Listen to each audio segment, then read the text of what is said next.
Hi, everyone. My name is Jonathan Eccles. I'm a group PM from Google, and I'm here because no matter how sick you are of lectures and podcasts and everything else where people are always talking about how important AI is, somehow you're still hungry for more of it. So I've got more of it for you. But unlike some of that content, I'm kind of grumpy and cynical just in general. And I think, honestly, tons of people use AI as a gimmick. They use it for flashy marketing buzzwords. They use it maybe because they feel they want to be at the cutting edge of their industry. And that's all BS to me. I personally love being a product manager because I love solving important human problems at scale. And hopefully you're here for the same reason. And sometimes AI has absolutely nothing to do with solving that important human problem. That's really important. But sometimes, other times, AI does unblock you from something that you wanted to solve for years, but it seemed like only magic could solve it. And, as I talk, for the next half hour or so, you may feel like I'm talking about a ton of things you already know. And that's by design, I hope. I'm going to talk less about net new AI concepts and more so just try to remind us how important it is to maintain product first principles when we think about AI, rather than falling in that trap of becoming a hammer looking for a nail. So, we're going to cover a few things today. First principles side of things, falling in love with the problem, not the solution, and just understanding that AI is a solution, not a problem. So hoping that you don't say AI as a product manager when you're trying to describe what your human problem statement is. And then, talk through some details and some examples about how your problem space works, how you might see if AI aligns with it. We'll talk about how it's important in particular to look for the impossible parts, since that's where you can maybe help filter out where AI might be more than a gimmick. And then we'll talk about some best practices for how you can think about to incorporate AI ethically, to measure its impact, to do these things in your product, but also to do them in your daily life. In your daily life in a way where it doesn't feel forced, it feels truly helpful. And thus, maybe you can kind of take some of that and impart it into the products you build too. Okay, first, a little bit about me. Hey, my name's John Eccles. And yeah, I guess short story is I had no idea I was going to end up in tech. I wanted to be a musician. I was doing things at Stanford as an undergrad and grad involving music, and I just kind of stumbled into engineering elements that were tangential to that. And then that got me into audio software and hardware at a company called Digital Design, owned by Avid. They made Pro Tools. I used the software to produce music, so I wanted to figure out how to build the products too. From there, I went full time in music. That was a super bad choice, but I have no regrets about it whatsoever. It just was a lot of fun, and it turns out it didn't pay for things like food and gas. So from there, I went to something that did pay for food and gas. I went to software engineering. I was at a startup called This Moment, kind of became a tech lead there over time, did some PM work along the way because startups, you wear a lot of hats.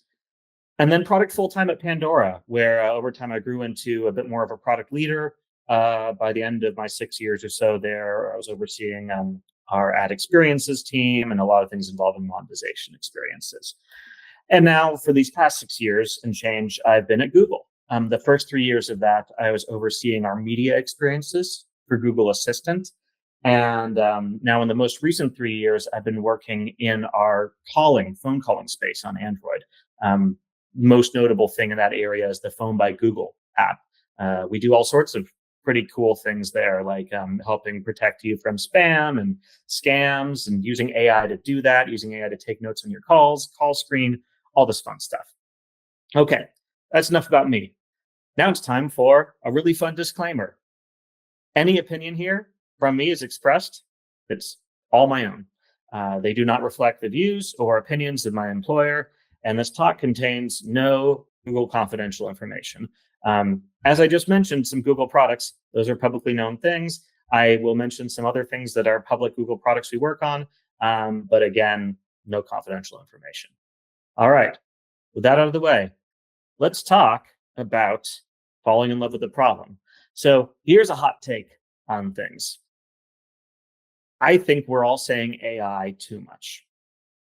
And I think that we need to be talking more about people whenever we're talking about AI and the problems that people actually have. And that's because really great technology can solve AI problems.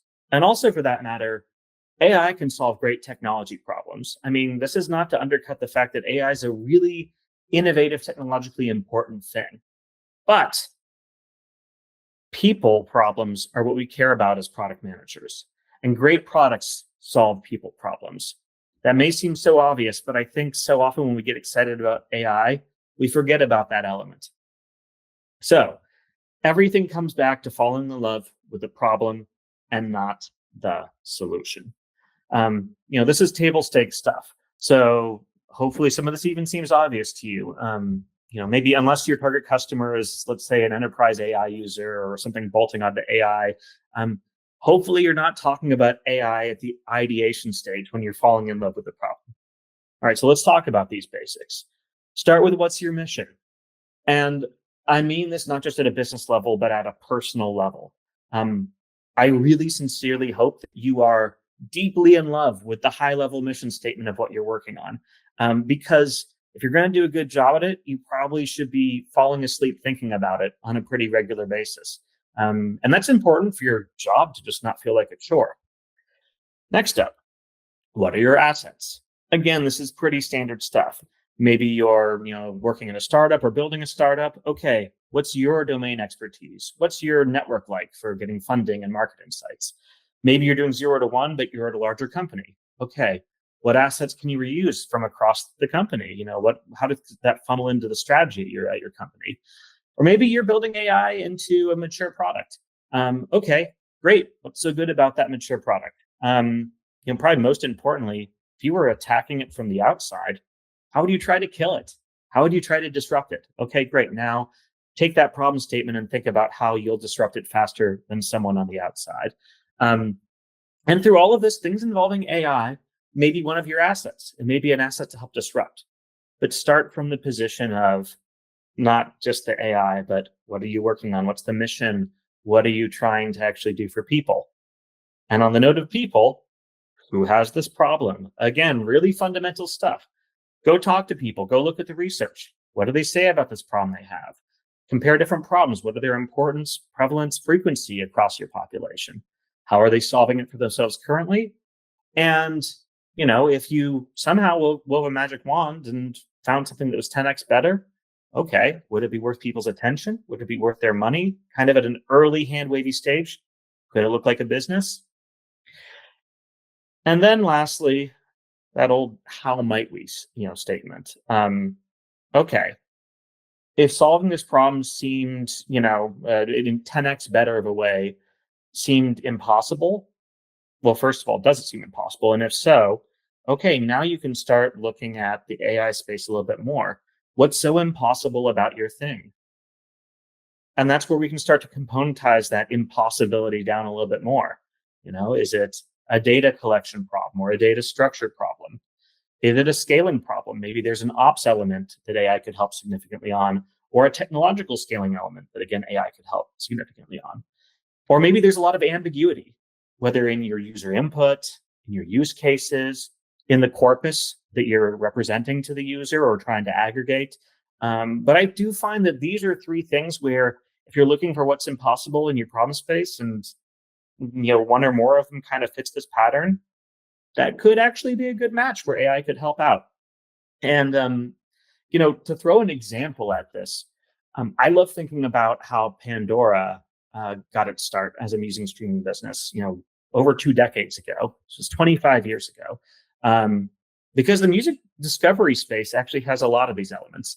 You can start with this built-in assumption that people love to listen to music and discover it.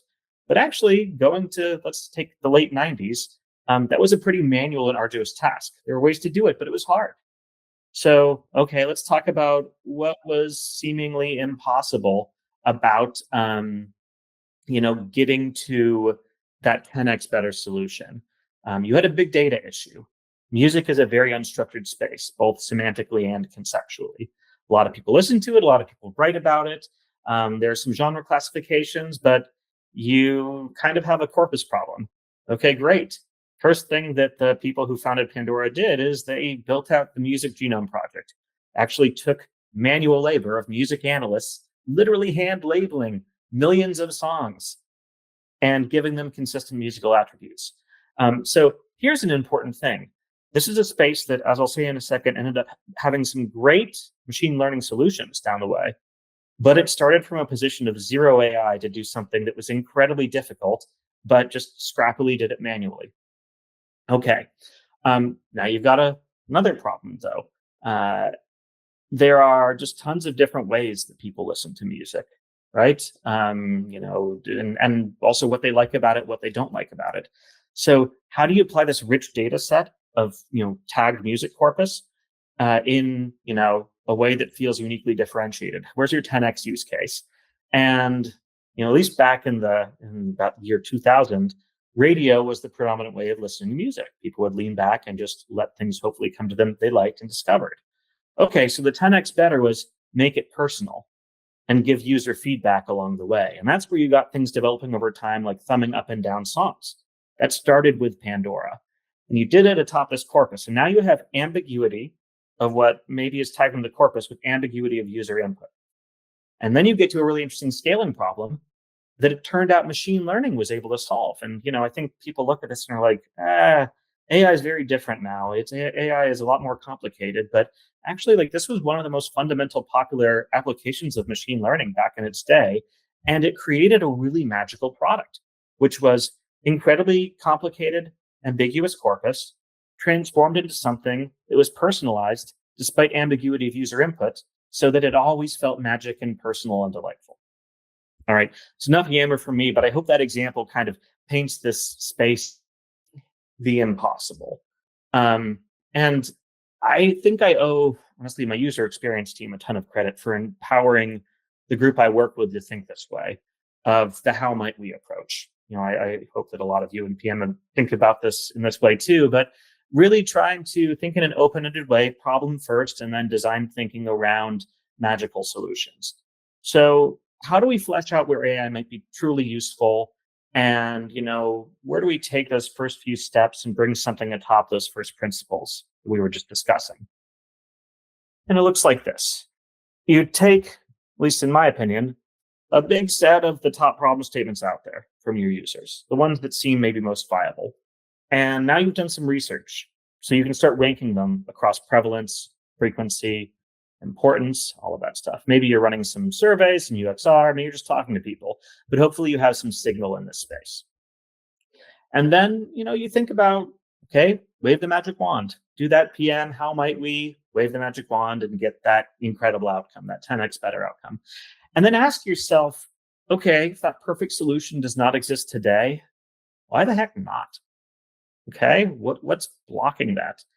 What seems magic? And then could something about the latest and state-of-the-art AI actually be what unsticks that problem space? And then kind of if you lastly are thinking about like, what about the state of the art unlocks what's hard? Go back to what was said earlier. Componentize that problem space. Is it your data? Is it your ambiguity?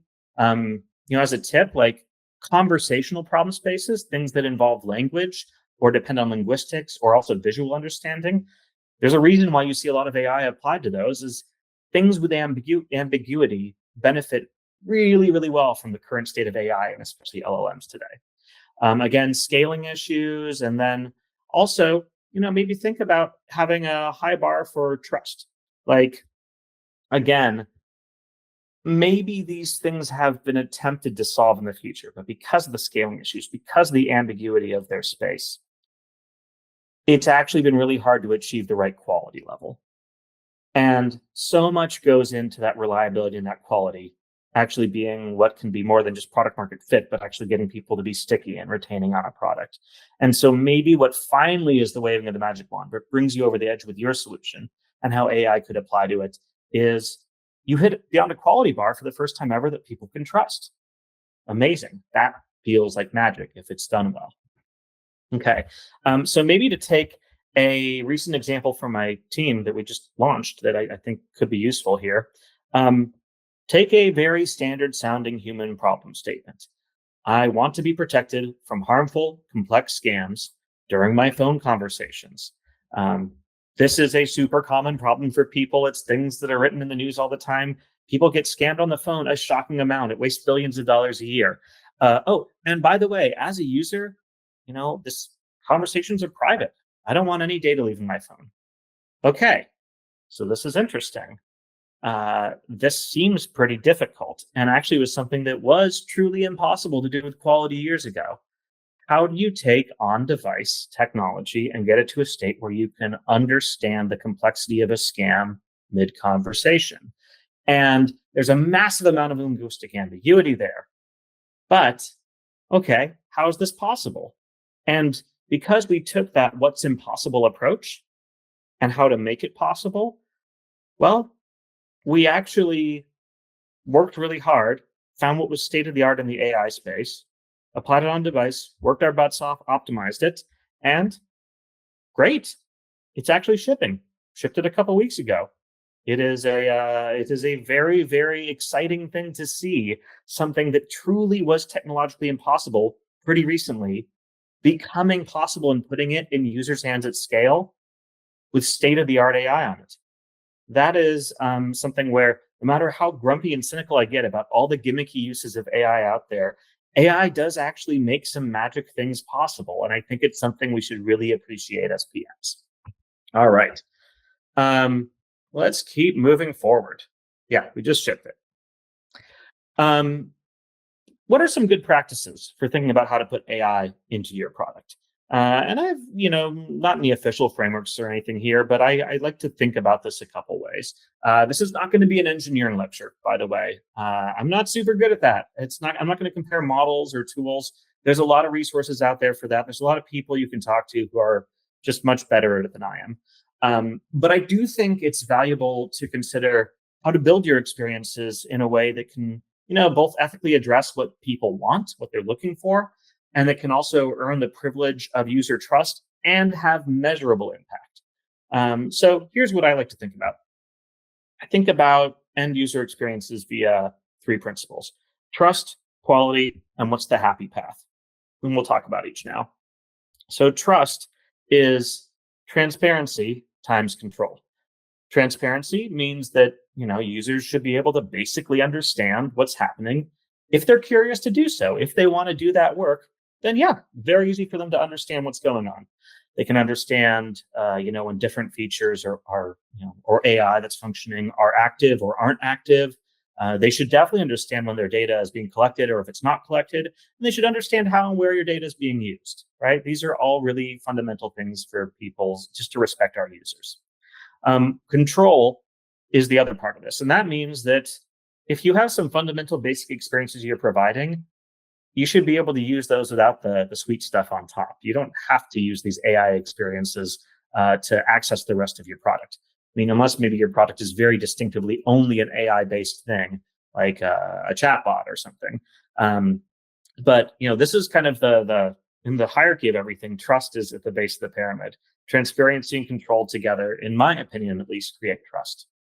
And then next up, we have quality. And quality can mean a million things. We talk about it all the time as PMs. What the heck is the way you define quality for this project versus this program versus this group of users?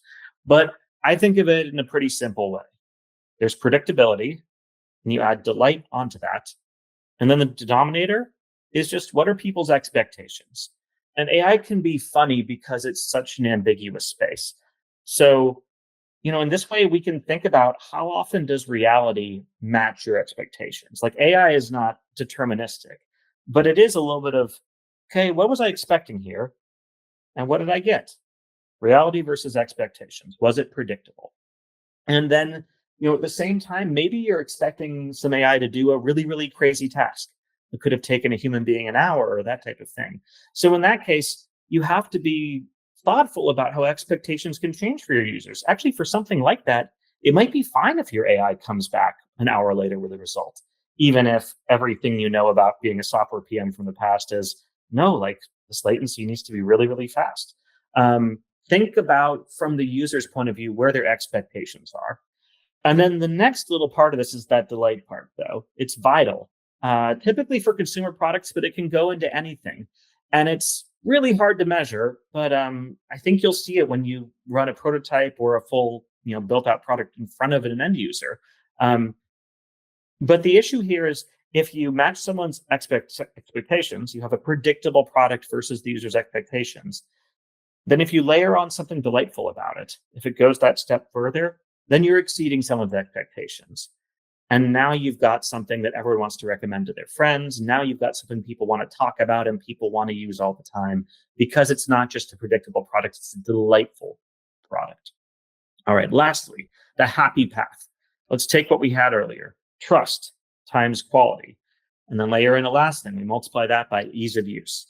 And that's how you can think about AI in many cases can help you shortcut things for users and their experience. You don't want to be too smart on the user's behalf. You don't want to be doing something where you're taking away their control, because that erodes their trust. But if you have these things in place, then you can try to find this happy path for the end user where, in the best case scenario, what you're doing is invisible to them, actually. That's a pretty amazing thing. And you can think about this in a lot of different products. Something that I like to think about is, okay, if you're annoyed by getting spam calls all the time on your phone, so that's a problem that my team works on. Okay, if we're using AI to help you not get those spam calls anymore, that's great. Let's not make you do the work. The ease of use here is that the job we did was almost invisible, and that should feel really, really wonderful. There's a million other products out there that I think do this, pretty well, or strive to have that layer of what's the minimum amount we're making sure the user needs to be leaning in for to get a really happy path style outcome. All right. As a last bit, how do, at least I like to think about measuring and monitoring what you've built when there's AI as part of the picture? And the easy answer here is actually typically the way you measure impact for any feature or product. You're looking at, do a lot of people use this thing? Do they use it a lot? When they do they find it valuable?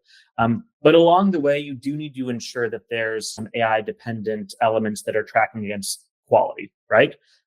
So there's tactics for measuring this. I mean, not just the standard RLHF stuff when you're training and pre-training, post-training, but just making sure that what you've built, you can monitor it in offline evaluations, creating a good sample set of your usage examples, hundreds, thousands, whatever it takes, the scale you're trying to run, and then also being able to run offline experiments so you can iterate really quickly, especially if you don't have a really large audience yet.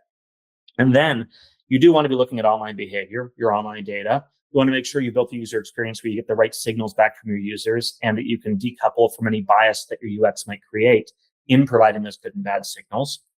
And then most importantly, and this is, again, back to PM fundamentals, the basic product metrics still matter. Engagement. Maybe you have AI as part of your solution, but is it earning users? Is it retaining users? And when they encounter your experience, can you tell that they're doing a CUJ and completing it every time? Again, fundamentals are just the same whether it's an AI solution or not. Okay, that's a lot of the work, serious stuff. Maybe we'll round this out with a little bit of fun. What are some AI best practices that you can apply in your life as opposed to your product? And I think this is actually useful to fit into this content because as a PM, it's important that you live and breathe in your domain. You really do need to be surrounding yourself with the types of things that are spurring your curiosity and getting you excited and helping you find new problems to solve or ways to solve existing problems. And this doesn't just mean using your own product or products that are from the competition. This also means just looking for and feeling out use cases that AI is already serving today throughout the rest of your life. What seems meaningful when AI comes into your life and solves a problem for you? And what are the good patterns that you learn from it? So I'm not going to go super deep here. I'll keep this quick, but just a couple examples of what I learned from my own life so far, maybe as a way to get you thinking about, are you practicing just having fun with AI enough in your lives too? All right, here's some AI stuff I play with for fun. And you'll understand in a second what this picture actually means, this crazy, weird looking thing. So first, I love generating visual content for my young kids. I have 2 young kids, and I really like to do things that encourage their creativity, and I see them have fun too when they're being creative. So I use LLMs And I play with different LLMs to see at any given time which ones can do better or worse, or kind of which ones even have hallucinations that are fun. To ask LLMs to generate coloring books for my kids. And I'll actually ask my kids, though, to tell the LLM a story. I want them to make up what their coloring book should be. And I have this set up where it's like, okay, great, turn that into a 10-page coloring book and print it out. And then they get to color it in and kind of retell their story back and develop this larger world around it. And I think it's just really empowering as they see their ideas being brought to life in this way. And that circles back more into them drawing more pictures and them doing more things. So, that's one way in which I find I get a lot of it's almost like the touchy feely, heartwarming stuff from something that seems as technical as AI.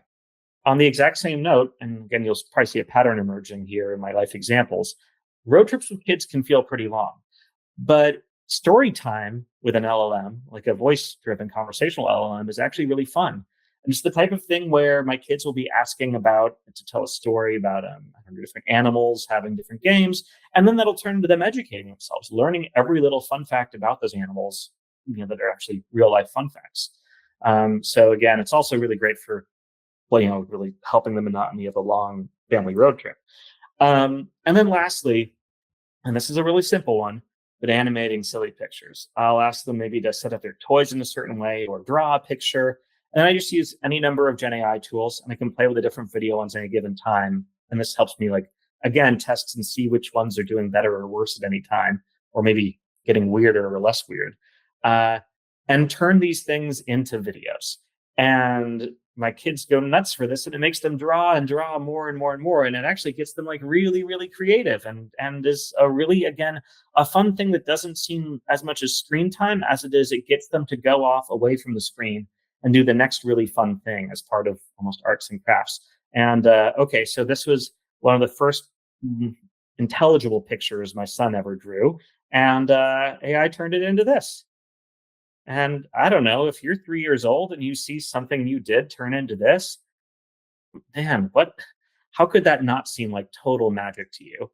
How could that not excite you about the future? And I think as an adult, it's the same thing. To me, the fact that this can happen is magic, and it's not something that could happen years ago.